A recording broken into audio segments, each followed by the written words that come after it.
Hello दोस्तों, कैसे हैं आप सब। आज मैं आपको बताने वाला हूं कि वृंदावन के बांके बिहारी मंदिर में बार बार पर्दा किस लिए किया जाता है और वहां का एक बहुत ही जो बड़ा रहस्य है जो मैं आपको बताने वाला हूं कि भक्त के साथ जो हमारे बांके बिहारी जी हैं, कृष्ण भगवान के जो रूप हैं, वो भक्त के साथ वहां से कहाँ भाग गए थे, कैसे भाग गए थे। और ये भी मैं आपको सब स्पष्ट करूँगा। उनकी भोर आरती किस लिए नहीं करी जाती है, ये भी मैं आपको सब बताने वाला हूँ। तो चलते हैं हमारी इस वीडियो में आगे। और अभी तक आपने अगर मेरा चैनल सब्सक्राइब नहीं किया है तो इसको सब्सक्राइब कर लें, बगल में दिए गए बेल आइकन को ज़ोर से दबा लें और मेरे आने वाली सारी वीडियो का आनंद लें। तो नमस्कार दोस्तों, मैं हूँ रवि फुलारा और आप सबके बीच में लेकर के आया हूँ मेरा नया व्लॉग, जिसमें मैं आपको बताने वाला हूँ वृंदावन के बांके बिहारी मंदिर में बार बार किया जाता है पर्दा।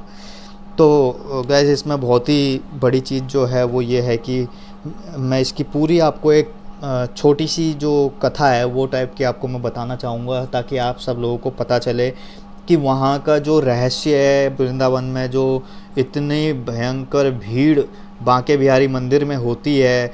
भगवान श्री बांके बिहारी जी जो कृष्ण जी के रूप हैं, उनके दर्शन के लिए तो उनका जो रहस्य है वो मैं आपको छोटी सी कथा में बता देता हूँ। श्री बांके बिहारी जी का प्रसिद्ध मंदिर वृंदावन में स्थित है। इस मंदिर के बारे में कई सारे जो हैं वो रोचक सी बातें निकल कर के बार बार ही सुनने को मिली जाती हैं और ऐसा कहें कि हैरान भी करती हैं। तो मैं आपको बताऊं, उत्तर प्रदेश के मथुरा वृंदावन को अत्यधिक पावन भी माना जाता है। यह जो स्थान है, यह स्थान रमण रेती, जहाँ पे बांके बिहारी जी का मंदिर है वृंदावन में, वो रमण रेती के नाम से जाना जाता है। और अगर इसके बारे में बताऊं तो रोज़ाना इस मंदिर में हज़ारों की संख्या में भक्त जो हैं उमड़ के आते हैं। दरअसल बांके बिहारी जी का जो कृष्ण भगवान का एक ही रूप है। रमणवेती में बांके बिहारी के मंदिर का निर्माण जो था वो हरिदास और उनके वंशजों ने कराया था। और श्री बांके बिहारी जी की मूर्ति के आगे हर 2 मिनट के अंतराल पर पर्दा लगाया जाता है। इसके पीछे एक छोटी सी कहानी है दोस्तों, और जो कहानी है वो बड़ी ही रोचक है। अगर मैं आपको बताऊं तो गौर से सुनिएगा इस कहानी को, आपको बड़ा आनंद आने वाला है। कहा जाता है कि एक बार एक भक्त उनकी छवि को निहारता रहा। मतलब क्या हुआ कि उनकी जो मूरत है उनको भक्त जो है देखता रहा। उनकी जो भक्ति से, उस भक्त की जो भक्ति थी उससे वशीभूत होकर श्री बांके बिहारी जी मंदिर से भाग गए। और बड़ा ही महत्वपूर्ण जो ये निकल करके आया कि बांके बिहारी जी भक्ति से वशीभूत होकर के, मतलब उस भक्त के प्यार प्रेम में इतने ज़्यादा मोहित हो गए थे कि वो उस मंदिर से ही भाग गए। पुजारी जी ने जब मंदिर के कपाट खोला तो उन्हें देखा कि बांके बिहारी जी तो हैं ही नहीं, बांके बिहारी जी तो जा चुके थे। पता चला कि वे अपने एक भक्त की गवाही देने अलीगढ़ चले गए थे। जी हाँ दोस्तों, अपने भगत की गवाही देने के लिए वो अलीगढ़ गए थे। तभी से ऐसा नियम बना दिया गया कि झलक दर्शन में ठाकुर जी का पर्दा खुलता एवं बंद होता है। यानी कि मुश्किल से 10 सेकंड 15 सेकंड के लिए खुलता होगा और दर्शन होते हैं और फिर तुरंत ही बंद कर दिया जाता है थोड़ी देर के लिए। ऐसी ही बहुत सारी कहानियाँ जो है यहाँ पे प्रचलित हैं। एक दिन स्वामी हरिदास को निकुंज वन, जो आपका वृंदावन में ही है, बिहारी जी की मूर्ति निकालने का स्वप्नादेश भी प्राप्त हुआ था। इसके बाद उन्हें क्या हुआ कि निधिवन स्थित विशाखा खंड जो कुंड है उसमें श्याम क्षण वर्ण छवि वाले श्री का विग्रह मिला। यह मूर्ति श्री बांके बिहारी जी के नाम से वहाँ पे बहुत विख्यात हुई थी। और अगर मैं आपको बताऊं तो विख्यात हुई थी, तो उसके बाद क्या हुआ कि श्री बांके बिहारी जी का जो निधिवन में ही बहुत समय तक जो स्वामी जी द्वारा सेवित होते रहे थे।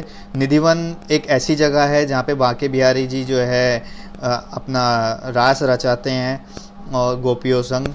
और वहाँ पे जो तुलसी के जो पेड़ हैं, श्यामा तुलसी, रामा तुलसी, अलग अलग प्रकार की तुलसियों के पेड़ हैं। बताते हैं कि रात में वो जो तुलसी के पेड़ हैं वही गोपियाँ हैं, वो रात में अपने रूप में आ जाती हैं।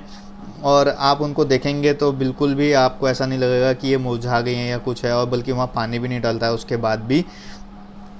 और वहाँ की एक मैं आपको निधिवन की कहानी बताऊँ तो निधिवन में क्या होता है, वहाँ पे जब कपाट बंद होते हैं तो कपाट बंद होने के बाद जब अगले दिन कपाट खोला जाता है, ताला खोला जाता है, तो जो भगवान को भोग लगाया हुआ था, लड्डू और पान और ये सब चीज़ें जो हैं दांत से द्वारा कुतरी हुई मिली गई हैं, मतलब कि साक्षात प्रमाण मिले हुए हैं कि वहाँ पे भगवान साक्षात हैं।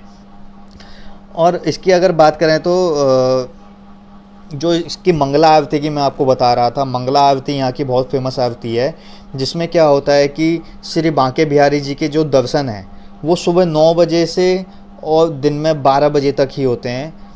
और उसके बाद क्या होता है कि जो भोर का दिन होता है या जो दिन का समय होता है, मान्यता ये है कि ठाकुर जी नित्य रात्रि में रास में थक कर, यानी कि रात में ठाकुर जी रास रचाते हैं, तो वो उससे थक करके ठाकुर जी जो हैं भोर में यानी कि दिन के समय में थोड़ा आराम करते हैं, शयन करते हैं, सोते हैं। तो उस समय उन्हें जगाना उचित नहीं होता, इसीलिए उनकी मंगला आरती नहीं होती है दोस्तों।